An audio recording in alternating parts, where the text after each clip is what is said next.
Hey guys, what's going on? Tim here from Cocal Knives, coming back with a new video. Today we're going to be taking a look at the ZT0562CF. It's about time for me to get this one out of the way. It's a knife that I've really loved, so we'll get right into it. Just going to go over some key technical specs, not everything, just kind of the essentials. We've got a 3.5-inch blade, 3 millimeters thick, or 0.12 inches. The weight on this guy is 5.45 ounces. It's a titanium frame lock with steel insert, flipper blade deployment, and tip up only reversible pocket clip. So with that out of the way, we're going to move into the blade and what I like and don't like about it. Alright, so now we're going to talk about the blade.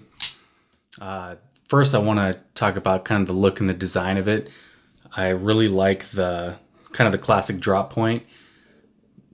Kind of a classic Rick Hinderer design. The knife is designed by Rick Hinderer, but that's like pretty much textbook his knives. Super functional all around, just like a good all-purpose blade style. The grind is really nice. I like how it kind of comes up real high, real good for slicing. Even though the blade's not terribly thick, it's nice having a grind that goes so high with a blade that's so broad. It gets you a really good, slicing, especially once you get up towards the belly. It's just perfect for cutting. Finish of the blade is nice. Like I said about the 450, it's got that two-tone finish that ZT kind of does. Stonewash flats with the satin grinds. It's enough to make it pop a little bit. You notice that it's different, but it's not, a little too extra like you see when it's the two-tone finish with coating and satin. I feel like in a lot of cases it's just a little much. Sharpening notch on this is perfect. So it hits all the way back and you get the edge that just matches the rest of the cutting edge. So you don't have to like sharpen it out or anything. Pretty much perfect in that aspect. The jimping is pretty good. I wouldn't say it's like perfect, but if you dig your thumb in there, you do get extra grip. I've seen better, but it's better than what the 450 was, and it's not bad. It's still functional. So I do appreciate that. And then next, the point goes to a pretty decent point. It's not super precise, but I don't really feel like this knife was meant for real precise work, so I don't really think that was a point of focus here. You'll still be able to do whatever you need to do with that. It's not like it's like a freaking wedge or anything, but there it is. Like I said, flipper blade deployment. These little guys here, those are definitely not thumb studs. Those are blade stops. You can kind of use it as thumb studs, kind of like I just did there, but it's not the way to do it. You really have to kind of dig your thumb in there, and if you're not careful when you're doing it, since your thumb is so close, you'll kind of, be touching the blade a little bit, and if you don't get it out of there quick enough, it'll, rub right there, and you'll stop all the momentum of the blade. So this is a flipper. There's no thumb studs on here. Keep that in mind. With all that being said, I think it's about time we go to the body or the handle of the knife and go over what I do and don't like there. Alright guys, now we're going to talk about the handle of the knife. There's a lot that I do like here. So first of all, we're going to talk about the build. This thing is built like a tank. So it's got 4 standoffs and a thick slab of titanium with carbon fiber and steel liner. The steel liner is not skeletonized at all. Try to catch that for you guys. They probably could have knocked down a little bit of weight there, but You're not carrying this thing to have a light knife. This is like, like a heavy duty or a hard use knife, I would say. So that doesn't bother me at all. I kind of like that it's a little beefy. It fits with the overall feel and design of this knife. Speaking on the carbon fiber, it does look nice. The finish of it is, it's even. It's a nice matte finish. There's no separation or spaces in the carbon fiber at all. So they're using a decent quality carbon fiber. The pocket clip, I do like it. I didn't think I was going to like it that much at first because you need to remove that last standoff to, switch positions. I mean, really, I guess it's not that big of a deal because, depending on your preferences, if you're going to switch it, you're most likely only going to switch it once. The only time I can see that being a problem is if you snag your pocket clip on something and it, bends out, which I do occasionally on a couple of my knives. But the saving grace with this one is that it lays pretty flat right there.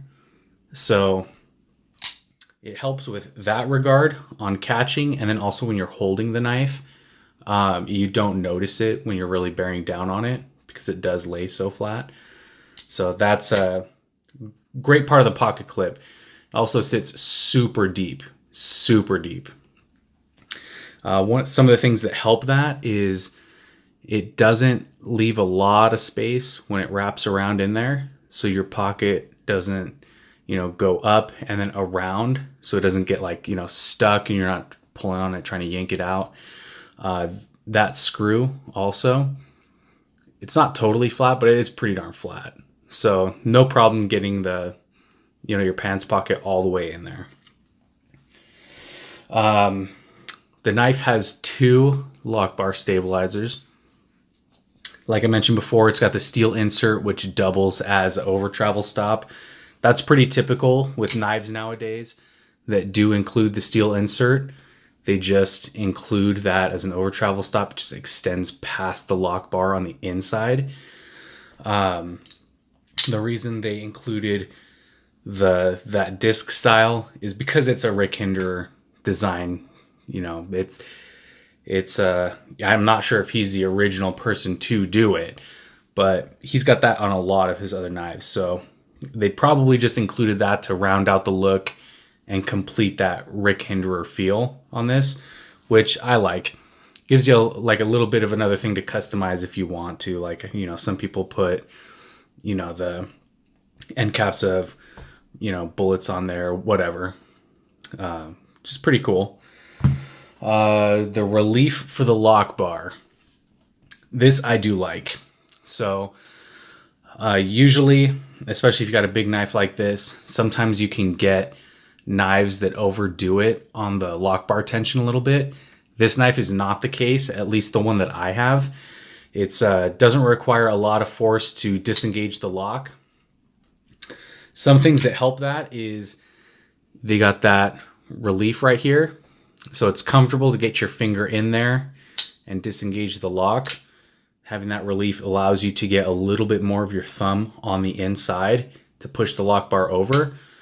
Another thing that helps is the steel liner is cut out a little bit more than the carbon fiber is, which just makes a little bit more space on the inside here. So disengaging that lock is super easy, super comfortable, and it just makes the whole experience a little bit more pleasant. You don't feel like you're destroying your thumb every time you have to disengage the lock. Touching on that last, the next category we're going to go over is the action and the fit and finish. So we'll head over and talk about that next.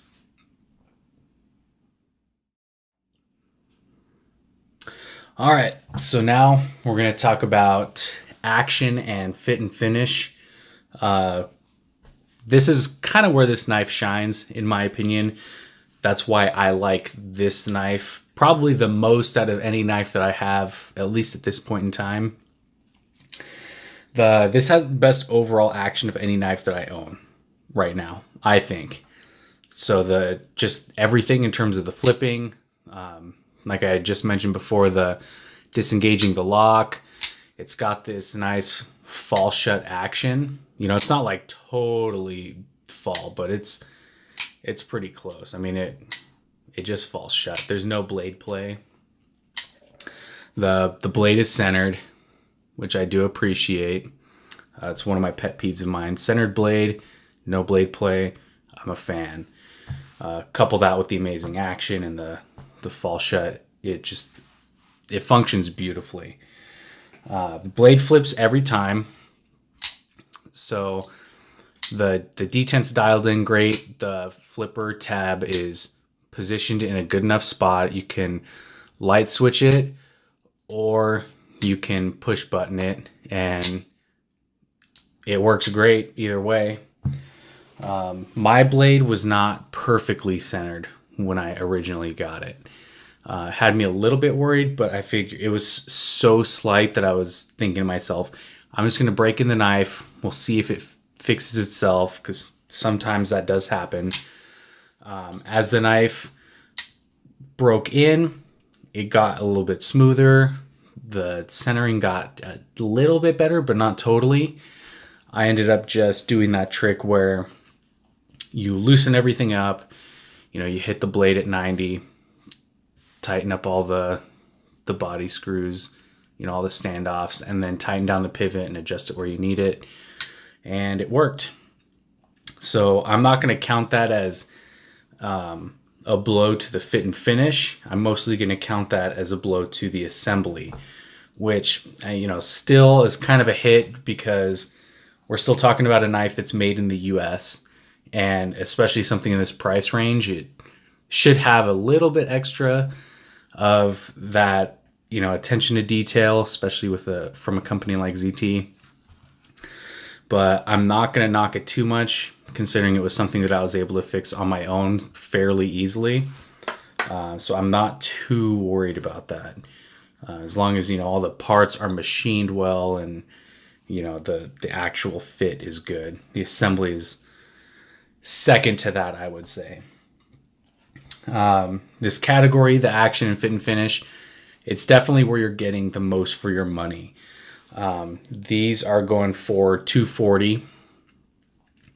That's a pretty good price for what you're getting, because you're getting carbon fiber, titanium, CPM 20 CV.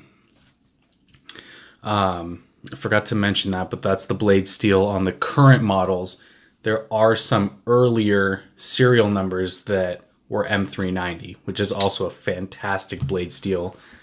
Some would argue is better than the CPM 20 CV. Either way, if you're buying one used and it's M390, or you're buying a new one with the 20 CV, you're absolutely getting your money's worth.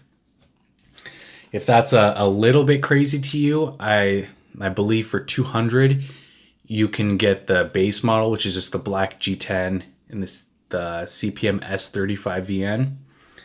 Can't really go wrong with that either. Same overall design, same everything, just G10 and S35. That'd be great too. I'm sure the action is just as good. Everything about it's probably very similar, if not the same, just with the different materials. That would also be a good pickup. I cannot recommend this knife more. Classic design.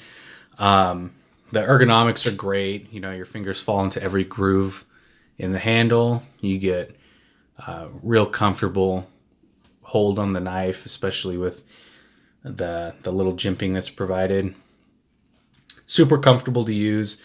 The performance is fantastic. You really can't go wrong with something like this, unless, like I said, unless you're thinking you're going to use this as a thumb stud knife. It's not really going to happen. You'll be disappointed. So just stick with the flipper, and you won't be disappointed. Just everything about it. I like the size. 3.5 inch blade is kind of like that perfect sweet spot. It's not too big, but it's not small. You can be able to tackle pretty much anything daily. Can't imagine anything you couldn't do with that.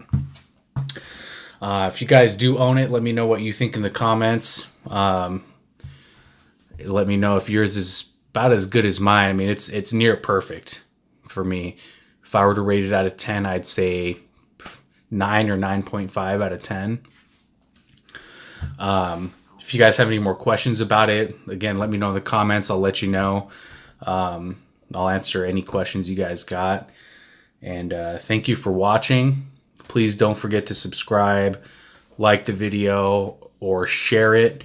It really helps me, being a new channel, to kind of get the exposure, and let me know, if there's anything I can do to improve the channel so you guys enjoy watching my videos. So with that, I'll catch you guys on the next one. Thank you for watching, and we'll see you later.